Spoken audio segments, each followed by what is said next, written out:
సూర్యాపేట జిల్లా హుజూర్ నగర్ పట్టణంలో శ్రీ లక్ష్మీ నరసింహ ఫంక్షన్ హాల్లో ఉమ్మడి వరంగల్, ఖమ్మం, నల్గొండ పట్టభద్రుల ఉప ఎన్నిక సన్నాహక సమావేశంలో బారాసా party working president Kalvakuntla Taraka Ramarao పాల్గొన్నారు. వారితో పాటు మాజీ మంత్రి, సూర్యాపేట ఎమ్మెల్యే జగదీష్ రెడ్డి, మాజీ మంత్రి శ్రీనివాస్ గౌడ్, ఎమ్మెల్సీ అభ్యర్థి ఏనుగుల రాకేష్ రెడ్డి కూడా పాల్గొన్నారు. ఈ సందర్భంగా కల్వకుంట్ల తారక రామారావు సమావేశంలో మాట్లాడారు.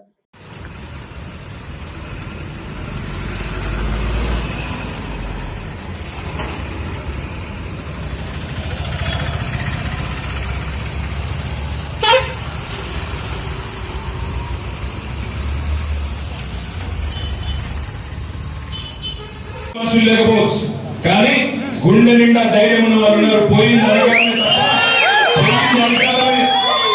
అధికారమే, పోరాడే దమ్ము కాదు, పోరాడే తత్వం ఇంకా ఉంది, పోరాడే దమ్ము ఇంకా ఉంది.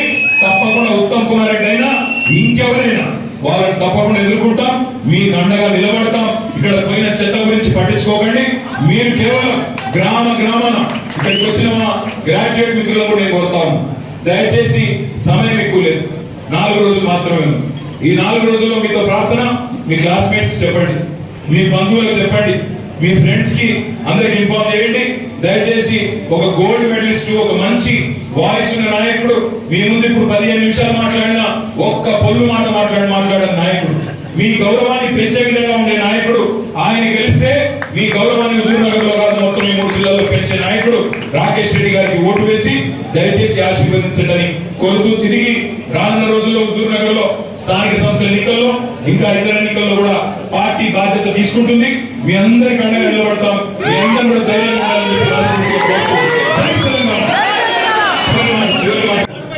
అంటే రాష్ట్రాల యొక్క రిప్రజెంటేషన్, రాష్ట్రాల ప్రాతినిధ్యము రాజ్యసభ, ఎన్నుకున్నది డైరెక్ట్ గా లోక్సభ.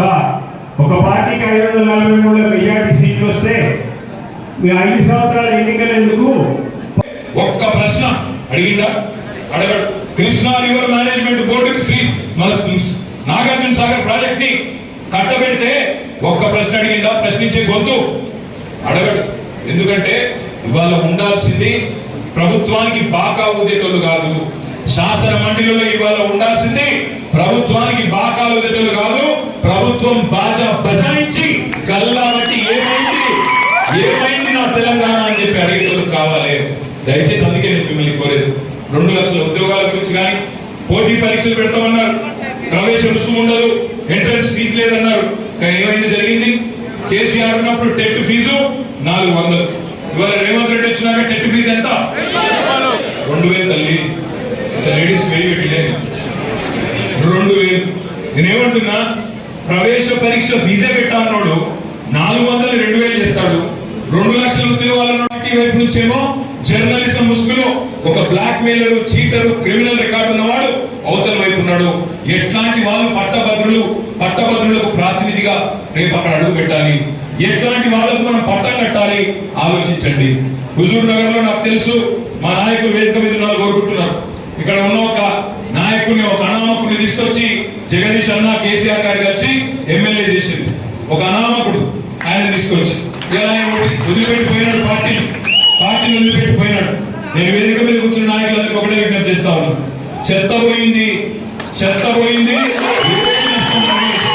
తప్ప ఆయనతో మనకేం ఫరక్ పడదు. ప్రజలకు ఇప్పుడిప్పుడే తెలుసుకుంటా ఉన్నారు, మోసం జరిగింది అనే మాట ప్రజలకు ఇప్పుడిప్పుడే అర్థమైంది. రేపు మీలోంచే ఒకరిని తప్పకుండా మంచి నాయకుడిని తయారు చేస్తాం, స్థానిక సంస్థల్లో కూడా వదిలేస్తాం. ప్రజల ఆశీర్వాదంతో, ప్రజల దయతో తప్పకుండా హుజూర్ నగర్ లో మళ్ళీ గులాబీ జెండా ఎగిరేసే దాకా మీతోనే ఉంటాం. ఆయన సొంత గ్రామ సర్పంచ్ కూడా పోలేదు, ఏం ఫరకపడలేదు. ఆయనతో ఊరు కావాలని పీలు లేదు, ఏం ఫరకపడదు, మీరేం భయపడకండి. నేను మిమ్మల్ని కోరేది ఒకటే, ఇవాళ ఉత్తమ్ కుమార్ రెడ్డి గారు మంత్రి కాగానే ఇక్కడ అధికారుల కొమ్ములు వచ్చినాయి, ముఖ్యంగా పోలీసుల కొమ్ములు వచ్చినాయి.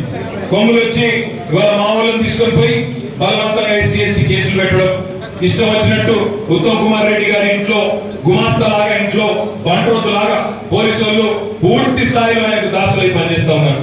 వాళ్ళకు నేను ఒకటే విజ్ఞప్తి చేస్తా ఉన్నా, పోలీసు వాళ్ళకి, అయ్యా ఈ ప్రభుత్వం శాశ్వతం కాదు, ప్రభుత్వాలు శాశ్వతం కాదు. మొన్న 10 ఏళ్ళు మేమున్నాం, వాళ్ళు ఉన్నారు, రేపు మళ్ళీ తప్పకుండా మా టైం వస్తుంది.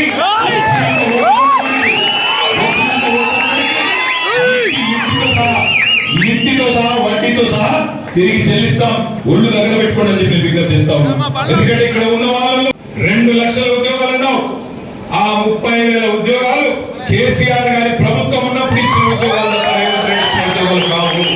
1 కాదు 2 కాదు 2 లక్షల ఉద్యోగాలు 9.5 ఏళ్లలో కేసీఆర్ గారి ప్రభుత్వంలో మనం ఇచ్చినాం. కానీ దురదృష్టం ఏంటంటే మీకు చెప్పుకోలేకపోయింది. మీకు చెప్పుకునే లోపు మంచి సామెత ఉంది మీ హుజూర్ నగర్ లో, నిజం కడప దాటి లోపల అబద్ధం కూడా తిరిగి వస్తుందట. అవన్నీ జరిగింది.